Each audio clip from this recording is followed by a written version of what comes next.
our Secretary General na uoga, kwa sababu bila kujenga chama ni kazi bure.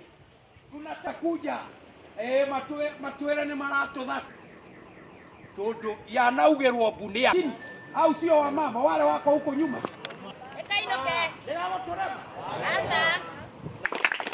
so mimi ni kuwashukuru tu na kwa nikaona ofisi ya kitaifa ana nikazania leo our Secretary General na uoga. It's a life-threatening policy decision that this regime is committing. So we are going to put up a mother of all demonstration, and therefore we are asking our government to disburse the remaining capitation money before opening day.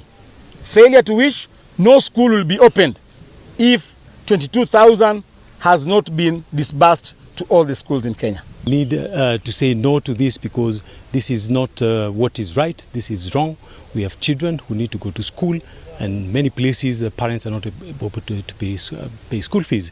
So we support very much the Deputy Party Leader, Cleophas Malala, that should this capitation be reduced and not surrendered all to schools. It's part of his team to oppose government so that his one foot is in opposition and part of his team to support government. The likes of Junet Mohamed, Gladys Wanga are fully in government.